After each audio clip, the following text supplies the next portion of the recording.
in the second half. Obviously, it was a first half that you're not used to, scoring 0 points. Going into the locker room, what was your mindset, and what did Steve Kerr tell you guys at the half? I mean, all things considered, Clay kept us afloat in the first half. The way he played was 21 and just hitting some big shots to kill their momentum. I was in foul trouble, obviously, and couldn't really get a feel or become assertive, just worrying about that. And at halftime, we're tied, and I had 0 points. Like, you got to like that situation. And knew, obviously, it was going to be a hard-fought game down the stretch with everything on the line. And our defense really carried us in the second half to allow, that offensive rhythm to start to pick up. And, we've been in situations like these before and really dug deep in that experience to, keep our composure, stay solid, and close out the series. So damn proud of our team for sure. Steph, on your left. Steve talked earlier about the genesis of you and his relationship and how, when he first started coaching you, you kind of reminded him of Manu Ginobili and kind of the, the push-pull of kind of, aggravation but also elation and excitement. Can you talk about how you guys' relationship has grown over the years and how much confidence it gives you to know that you go down and have 0 points and you're able to, he gives you that cushion to come back and show what you're worth? I mean, it's been a great ride, with him leading our team and his consistency in terms of messaging and trying to just keep the right perspective for us with the championship aspirations we've had every year, and he keeps it real with us. There was a moment tonight where I had my second foul after I fouled James on the three, and I saw on the board he had put Quinn in, and obviously I had a reaction to that. I walk into the huddle, and he keeps it real. He's like, how can I trust you to not get your third when you know how big this game is right now, and you put yourself in a situation, in a predicament to get your second foul. So I got to make a decision, put Quinn in. Quinn was ready. Obviously I didn't like it, but we have a strong relationship where he knows I'm not gonna lose confidence in that moment, and whenever I get back on the floor, hopefully good things will happen, and that's obviously built over time, and just him and his entire staff, it's just a great vibe, and they bring the best out of us, and that's why we are who we are. Monty Poole, NBC Sports Bay Area. Stephen, how do you explain the first half and the second half? I mean, we saw it unfold and develop, but in your mind, what's going on in the first half and what's going on in the second half as you're doing these things? I mean, the first half was literally just stop fouling, because you get two within the first 5-6 minutes and understand how they are going to adjust their defense to try to take me out in pick and roll situations and trapping and all that type of stuff. There's a normal kind of flow for me to get involved in the game, that scoring. But when you get distracted by fouls and you're on the bench just watching, it's tough. Again, I knew it was a 48-minute game. There's going to be a moment I could really turn it on, and second half just try to not pick up a fourth early, and then a couple shots go down, start to see the floor a little bit, understand what they're doing differently defensively, and then the floodgates open. So this stage in terms of how this game was huge. I've had games like this, maybe not as drastic, it was 0-33, but where things weren't going your way and you start to just figure it out. But I'm glad it obviously happened. Steph, all the way to your left, Valencia King, Real Talk Sports. Does a game like tonight really exemplify the model strength in numbers, the way you guys were able to lean into Quinn and Bell? For sure. We talked about that after KD went down, like who was going to help, fill those minutes. And again, that kind of goes back to Coach Kerr in terms of keeping it real with everybody on the bench. You don't know when your number is going to be called, whether it's from game 1 through 82 or in the playoffs. And we have guys that work hard. They take care of their bodies. They, stay sharp with their skill sets, and understanding that moments like tonight is where it all pays off. And, we celebrate those guys for being ready. I told Quinn when I was on the bench in the first half, I just looked the look in. He didn't make any shots in the first half, but just the look in his eye, like he knew he was ready for that moment, and that's contagious. That confidence and that energy. So JB as well. He made a bunch of huge plays on both ends of the floor, and we needed every bit of it. Hey, Steph, Mark Medina, Bay Area News Group. What does it take to get a road win in 21 consecutive playoff series?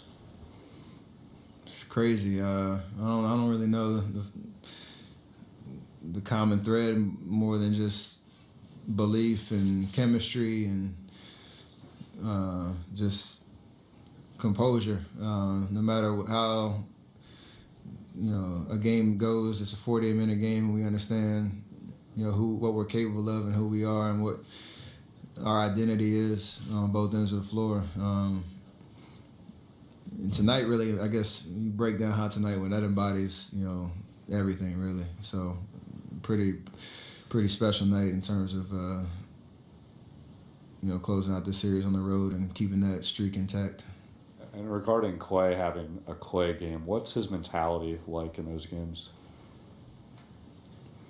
It's like he's in the park, just putting up shots on a little chain link net or something, just, enjoying playing basketball. And his personality and his perspective on life really makes him different in these moments. And I don't know if he really even feels pressure. He's just out there hooping. The shots he was taking in the first half, understanding the situation, confidence to knock him down, was huge for us. So, we don't win this game tonight without, everybody on the court, but especially Clay in that first half to give us life and give us a reason to, be in it in the second half. Steph, on your left, Nick Friedel, ESPN. What's it like for you guys to win this game in this moment and still know that Kevin is going to come back at some point in the next series? I mean, it's huge. We had an opportunity to,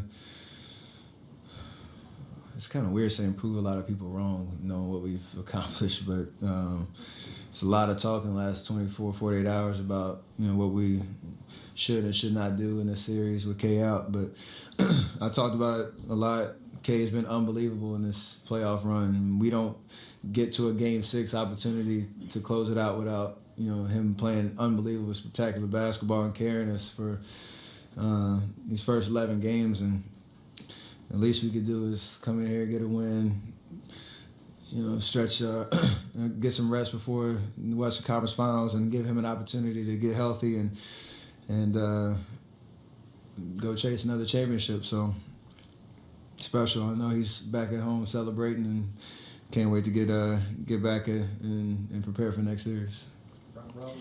Steph, you win the game, everything comes out great. You have 33 in the second half, but how bad were you in the first half? That's a great question. I was pretty terrible. I didn't make a shot, was fouling.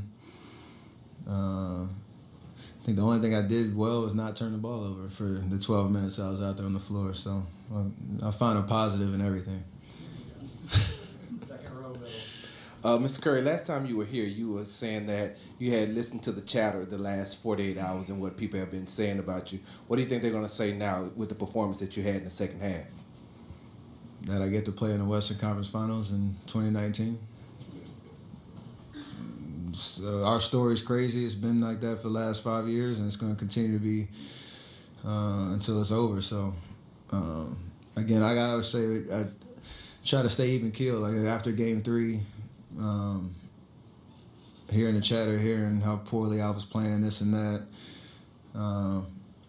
A night like tonight doesn't happen without belief in myself. One, understanding my purpose. Being able to play in these type of games, and the people I have around me pouring some positivity and great energy into me and keeping my perspective straight on. It's just basketball. It's a game I've played since I was 2 years old. So take the good with the bad and just play and have fun doing what you get to do. Last two, Marcus over there, left-hand side. Two questions for you, Steph.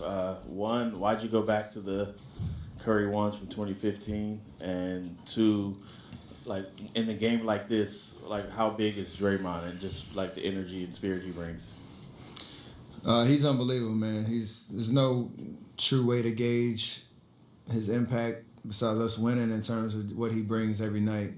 Timely plays, like you say. He's vocal in the locker room, on the bench, on the floor. He's demonstrative. He gives us, that belief that no matter how a game's going, we're still in it. And he's a jack of all trades, obviously. Every possession he's doing something different. And it's just unbelievable to watch the energy that he puts out on the floor and the challenges he takes for us. So he's a true champion. He's a dog. We want to go to war with a guy like that every single night. What was the other question? Oh, I want to lean into it. Obviously, without K, we've had a certain look and dynamic, and I felt good in those shoes once upon a time, so I wanted to bring him back. I had some people, my family knows I'm real superstitious at times, and if I have a bad half, most of the time I might change shoes at halftime.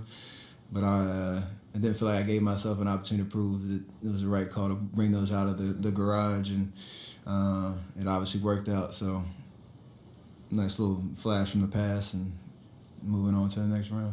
Last one, standing up left hand. Tom Haberstroh, NBC Sports. Steph, before the game, the betting markets has you guys as a 7-point underdog. We're not supposed to comment on that, are we? Well, you can now. After the game, LeBron James tweeted, "Never underestimate the heart of a champion." Dwayne Wade said, "Y'all better stop disrespecting Stephen Curry just because he's a team-first guy and is willing to sacrifice some moments doesn't mean he's still not a beast." Do you feel like going into this game you were underestimated or disrespected coming into this game?